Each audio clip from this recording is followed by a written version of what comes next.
Hello all, welcome to this session. In this session, I'm going to explain about ID attribute in HTML.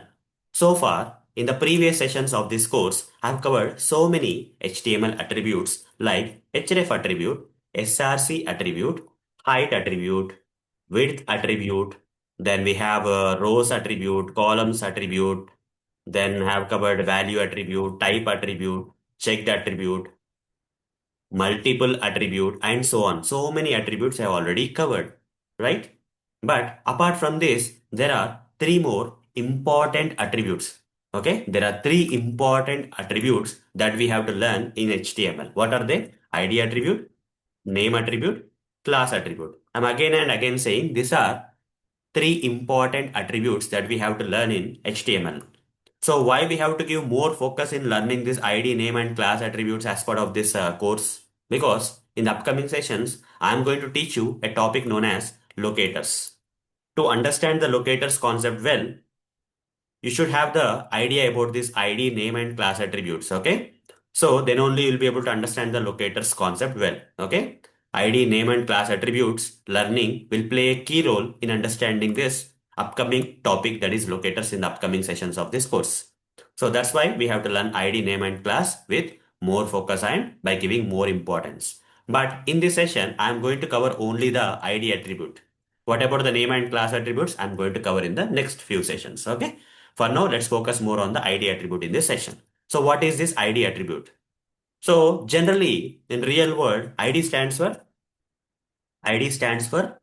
uniqueness case. Okay. In real world, outside of HTML, if you talk about any ID, generally ID is used for uniqueness.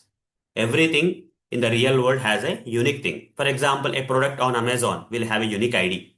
Okay. The Amazon may be selling so many products online, or people may be purchasing so many products from Amazon website online, but every product will be having some unique ID. Similarly, in real world, another example is, let's say you are going to some college, or you are working in a particular company. What that institution, either college or company where you are working, will provide to you an ID card which contains a unique ID of yours.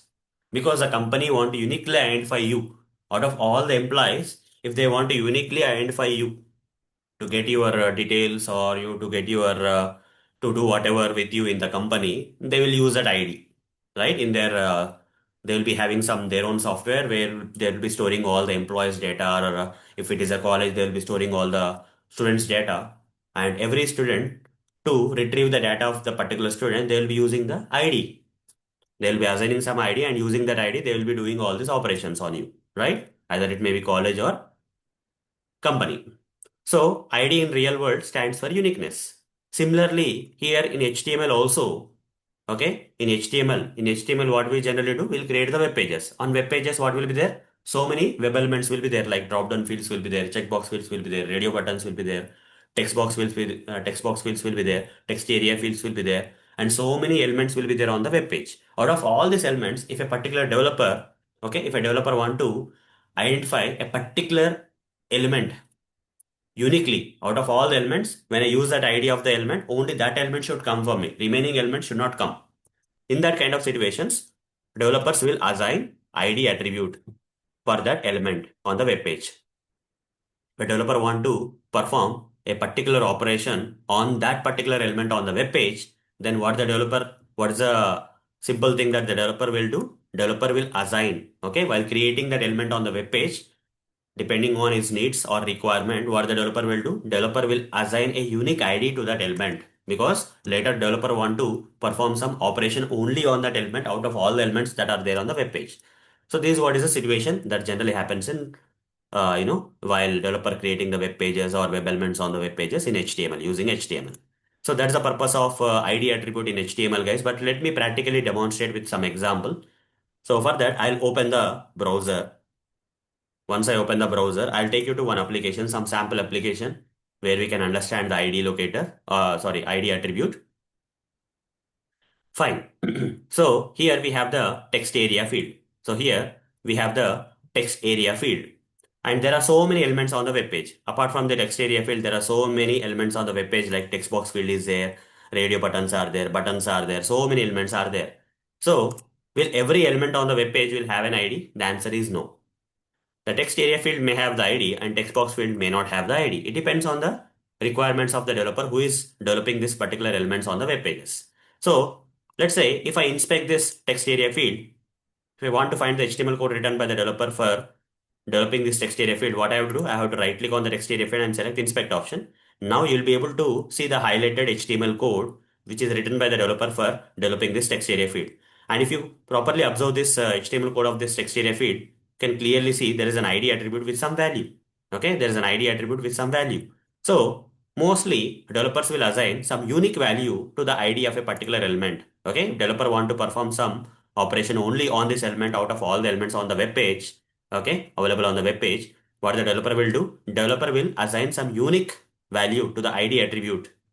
So I already mentioned that every element may not have this ID attribute. For example, this text box field, if I inspect this, observe the HTML code of this text box field and see that there is no ID attribute available for this text box field, but ID attribute is there for the text area field.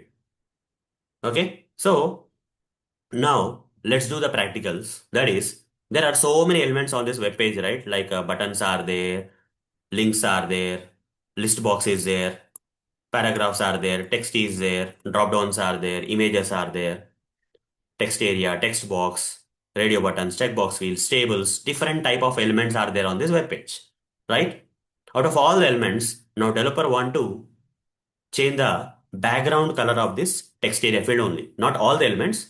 Let's assume that there is a requirement that came in real time for the developer, that developer have to change the background color only of this text area field, only this text area field. Okay, in some situations, developer need to change the background color of only this text area field out of all the hundreds of elements on this web page. Only the text area field background developer need to change. How to change that? For that, we need to go to console. Okay, so this you don't use, but we are using it for understanding purpose, guys. Let me clear this. Okay, here the cursor is blinking, guys. Cursor is blinking. Here I can type anything. So what I'll be typing here is, I'll not be using my brain. Rather, I'll be opening this chat GPT.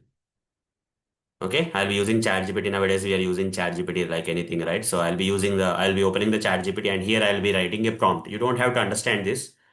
So chat GPT will generate whatever we want to type here. Okay. So what is the prompt I'm giving here is, I want to locate, okay, an element on the web page using ID attribute and change its CSS color, CSS background color. So how to do this? Just press enter. I want to locate. What I want to do simply, I want to locate an element on the web page. Okay, I want to locate an element on the web page. I want to locate a particular element on the web page and using which attribute? ID attribute. Using its ID attribute because ID stands for uniqueness. So that using this ID attribute of the element, I can uniquely identify that particular element of the on the web page out of all the elements that are there on the web page and change its what? CSS background color. I already covered about CSS styling properties in the previous session, right? Now using that knowledge, you should be able to understand this, okay? And change its CSS background color. If I type this prompt and execute that prompt, I'll be getting some result, okay? So what is the result I'm getting? So a lot of things I am getting is here document dot get element by ID kind of stuff is coming. And then element dot means element is nothing but document dot get element by ID and followed by have to use style dot background color is equal to blue. So I'll be typing that here. What is that I have to type? Document dot get element by ID. Okay. I'll be using the same document dot get. When I type get, I'm getting get element by ID here. In the console tab, I'm doing that get element by ID. And here circular brackets, provide the double quotes. And in that, paste the value of that ID. What is the ID attribute value? TA1. For this particular text area field, TA1. Go here and paste it. Now this will locate the text area field. Okay, this particular statement of this is a JavaScript statement, guys. This is nothing but JavaScript statement which I got using the, okay, this is a JavaScript statement which I got using the this prompt in ChatGPT. Okay, you don't have to learn or remember this. Just type that. Okay, that is enough. Document.get element by ID and give that value of the ID attribute value of the text area field that you want to change the background color of. Now after that CSS property. For CSS property here we have style dot background color dot style dot that background color. Copy this is equal to blue, right? Copy this. Still here you copy and paste it here. That's it. This will locate the text area field using its ID, that is TA1 ID, and this will change the background color of this text area field. This is a CSS property. Now press enter. The moment you press enter, what happened? Out of all the elements on the web page, which elements background color got changed to blue? Text area fields. So, hope you understood the requirement of the ID attribute, right?